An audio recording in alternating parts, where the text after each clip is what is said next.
आज से करीब 9 साल पहले 2013 में नासा ने मंगल ग्रह पर मेवेन नाम के स्पेसक्राफ्ट को भेजा, जिसका मुख्य उद्देश्य हमारे सोलर सिस्टम के लाल ग्रह के ऊपरी एटमॉस्फेयर और मैग्नेटिक फील्ड के बारे में जानकारी हासिल करना था। मेवेन मिशन नासा का एक महत्वाकांक्षी मिशन था, जिसके लिए नासा ने करीब 67.1 करोड़ $US का खर्च किया। लॉन्च के बाद जब यह मंगल ग्रह के ऑर्बिट में पहुंचा तो इसे नासा द्वारा मंगल ग्रह से करीब 170 किलोमीटर की ऊंचाई पर ऑर्बिट में स्थापित किया गया।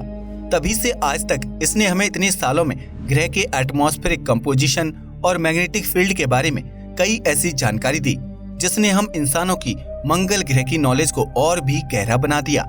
और इसी स्पेसक्राफ्ट के कारण हमें पता चला कि मंगल ग्रह भी एक समय पर हमारी पृथ्वी की ही तरह हैबिटेबल प्लैनेट था, जहां पर एक अच्छा एटमॉस्फेयर, पानी के समुद्र और स्ट्रॉन्ग मैग्नेटिक फील्ड, ये सब चीजें मौजूद थीं।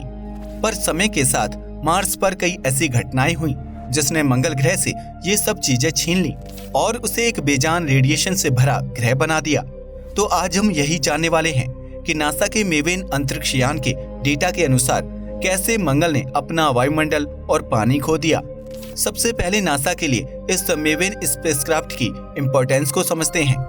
नासा के वैज्ञानिकों को इस मिशन के मंगल ग्रह पर पहुंचने से पहले ही इस बात का अंदाजा लग गया था कि मंगल ग्रह आज जैसा दिखता है वह पुराने समय में शायद ऐसा नहीं था, बल्कि मंगल ग्रह पर भी पानी और एक अच्छा एटमॉस्फेयर मौजूद था।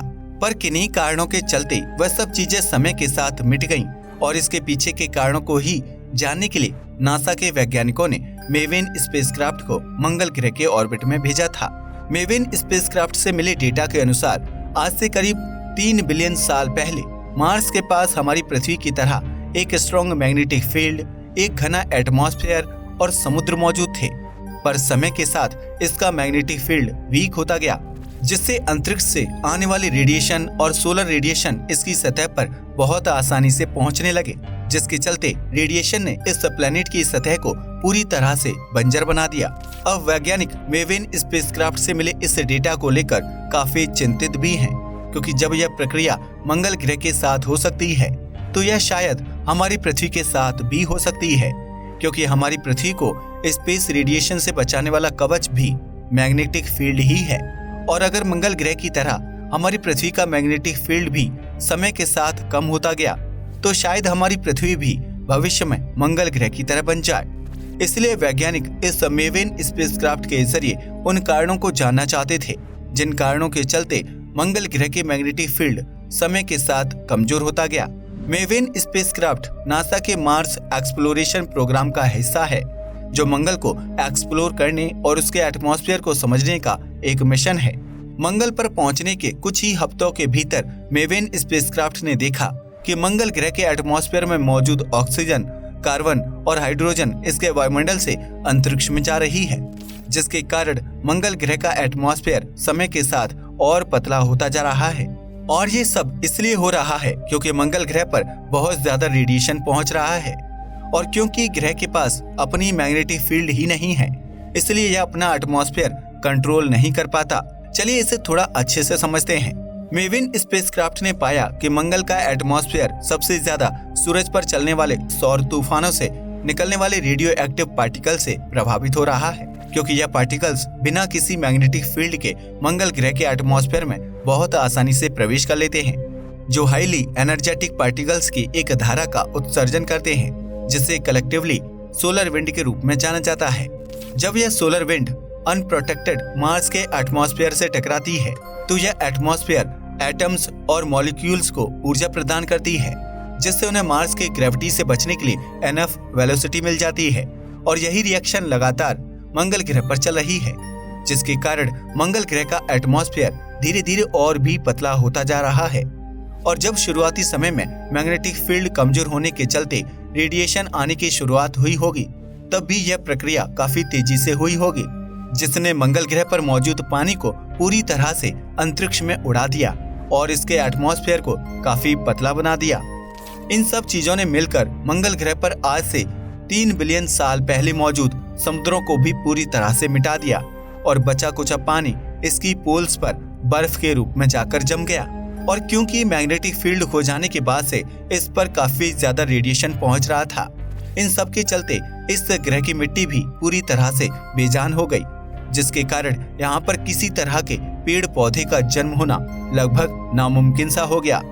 मेवेन स्पेसक्राफ्ट द्वारा की गई रिसर्च पर कुछ वैज्ञानिक ये भी दावा करते हैं कि आज से 3 बिलियन साल पहले शायद मंगल ग्रह पर पृथ्वी की तरह पेड़ भी मौजूद थे, पर मंगल ग्रह पर समय के साथ बढ़ते हुए रेडिएशन के चलते उनका भी अस्तित्व मंगल ग्रह से पूरी तरह से मिट गया।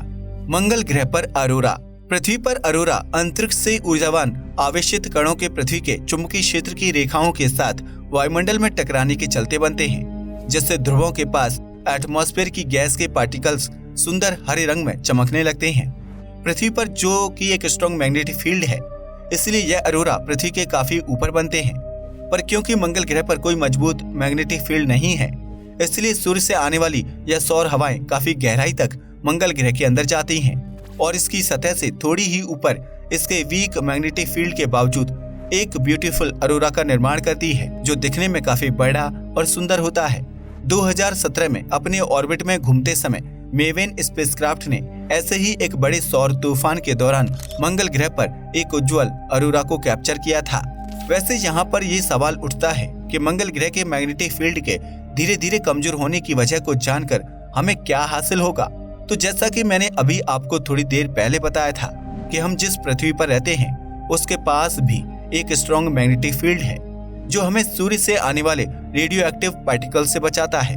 और अगर हम मंगल ग्रह के मैग्नेटिक फील्ड के कमजोर होने की वजह को जान लेते हैं तो वह हमें भविष्य में पृथ्वी के मैग्नेटिक फील्ड को भी समझने में मदद कर सकता है, क्योंकि समय के साथ ये देखा जा रहा है कि पृथ्वी का मैग्नेटिक फील्ड भी कमजोर हो रहा है। वैसे वैज्ञानिक इस पर कहते हैं कि हमें इसके बारे में ज्यादा चिंता करने की जरूरत नहीं है, क्योंकि पृथ्वी का मैग्नेटिक फील्ड ज्यादा कमजोर नहीं हो रहा है। इसके अलावा यह दोबारा से स्ट्रॉन्ग भी होगा और यह एक साइकिल की तरह है, जिसमें कई बार मैग्नेटिक फील्ड कमजोर हो जाता है तो वह जल्दी ही वापस नॉर्मल भी हो जाता है। पर अब आप सोच रहे होंगे कि आखिर वह क्या कारण है जिनके कारण किसी प्लेनेट को उसका मैग्नेटिक फील्ड मिलता है। तो आपको बता दूं कि किसी ग्रह को उसका मैग्नेटिक फील्ड उसके कोर में होने वाली एक्टिविटीज के चलते मिलता है। जैसा कि हम जानते हैं कि ज्यादातर प्लैनेट्स का कोर लिक्विड फॉर्म में हैवी मेटल से भरा हुआ होता है, और जब यह हैवी मेटल्स ग्रह के अपने रोटेशन और ऑर्बिट पर घूमने के दौरान मूव होते हैं तो इनसे एक इलेक्ट्रिक करंट जनरेट होता है, जो पूरे प्लैनेट को एक मैग्नेट की तरह मैग्नेटिक फील्ड देता है। और यही मैग्नेटिक फील्ड अंतरिक्ष से आने वाले स्पेस एंड सोलर रेडिएशन से उस प्लैनेट की रक्षा करता है और वहां जीवन को पनपने में मदद करता है। मार्स के बारे में यही कारण था कि उसका मैग्नेटिक फील्ड समय के साथ कमजोर हो गया, क्योंकि आज से 3 बिलियन साल पहले ही मार्स का कोर धीरे धीरे ठंडा होना शुरू हो गया था और उसके कोर में होने वाली एक्टिविटीज भी कम होने लगी थी, जिसके कारण मार्स के चारों ओर बनने वाला मैग्नेटिक फील्ड भी कमजोर होने लगा। और एक समय ऐसा आया जब यह मैग्नेटिक फील्ड इतना कमजोर हो गया कि वह अपने एटमॉस्फेयर को भी संभाल कर नहीं रख पाया, और मैग्नेटिक फील्ड कमजोर होने से बहुत ही आसानी से स्पेस रेडिएशन मंगल ग्रह पर पहुंचा, जिसने मंगल ग्रह को बेजान बना दिया। मेवेन स्पेसक्राफ्ट मार्स के एटमॉस्फेयर का अध्ययन कैसे करता है? मेवेन स्पेसक्राफ्ट के प्रमुख उपकरणों में से एक इमेजिंग अल्ट्रावायलेट स्पेक्ट्रोग्राफ यानी IUVS कैमरा है, जो पराबैंगनी प्रकाश को देखने के लिए तैयार किया गया है। यह मेवेन को मंगल के वायुमंडल से निकलने वाली गैसों को सीधे देखने और मापने में मदद करता है, क्योंकि वे पराबैंगनी प्रकाश को परावर्तित और बिखेरती हैं। वहीं उपकरण मेवेन को ग्रहव्यापी अरोरा का निरीक्षण करने की अनुमति देता है, जिसकी गैसें पराबैंगनी में चमकती हैं। मेवेन एक मास स्पेक्ट्रोमीटर का उपयोग करके मंगल के ऊपरी वायुमंडल में प्रवेश करने वाली सौर हवा का भी पता लगाता है। इसके अलावा इसमें मंगल ग्रह के मैग्नेटिक फील्ड को मेजर करने के लिए भी कई उपकरण लगाए गए हैं। अंतरिक्ष यान पर एक मैग्नेटोमीटर सौर हवा के वायुमंडलीय कणों से टकराने पर बनाए गए विद्युत आवेश यानी कि इलेक्ट्रिक चार्ज को मापता है, जो एक कमजोर चुंबकीय क्षेत्र बनाता है जो कणों को ग्रह से दूर ले जाता है। 2019 में मिशन संचालकों ने मेवेन की कक्षा को नीचे कर दिया ताकि यह पृथ्वी और नासा के परसिवियरेंस रोवर के बीच डेटा रिले कर सके। मेवेन के पास कम से कम 2030 तक चालू रहने के लिए पर्याप्त ईंधन है। अब यह सवाल उठता है कि आखिर क्या इस जानकारी से हम भविष्य में मंगल ग्रह को दोबारा से टेराफॉर्म कर पाएंगे? यानी कि उसे रहने के लायक बना सकते हैं। आज से 3 बिलियन साल पहले पृथ्वी और मंगल ग्रह दिखने में करीब एक जैसे ही थे। ये वही समय था जब पृथ्वी पर जीवन आकार ले रहा था और इवोल्यूशन के दौरान अलग अलग जीवन की शुरुआत हो रही थी। पर इसी दौरान मैग्नेटिक फील्ड कमजोर होने के चलते मंगल ग्रह के पतन की शुरुआत हो गई थी और मंगल ग्रह तेजी से अपना वातावरण और पानी खो रहा था, जिसमें कार्बन डाइऑक्साइड भी शामिल थी, जो कि ग्रह को लंबे समय तक गर्म रखती थी। इसलिए मंगल ग्रह धीरे धीरे काफी ठंडा हो गया और आज के समय मंगल ग्रह करीब -60 डिग्री सेल्सियस तक ठंडा हो चुका है। इसलिए अगर हमें भविष्य में मंगल ग्रह को टेराफॉर्म करना है और जीवन के रहने लायक बनाना है तो हमें इसको गर्म करना होगा। पर मेवेन स्पेसक्राफ्ट द्वारा प्राप्त डेटा के अनुसार हम इंसान के पास अभी ऐसी कोई टेक्नोलॉजी मौजूद नहीं है जो इतनी ज्यादा मात्रा में मंगल ग्रह पर किसी ऐसे एनवायरनमेंट को क्रिएट कर सके जो मंगल ग्रह को जीवन के अनुकूल बना सके। वैसे यहाँ पर कुछ लोग मंगल ग्रह पर न्यूक्लियर बॉम्ब फोड़ने की भी बात करते हैं, पर यह करने के बाद भी इसकी कोई गारंटी नहीं है कि मंगल ग्रह भविष्य में रहने लायक बन पाएगा या नहीं। आज के लिए बस इतना ही। वीडियो पसंद आया हो तो इसे लाइक और शेयर करें, साथ ही चैनल को भी सब्सक्राइब करें। जय हिंद दोस्तों।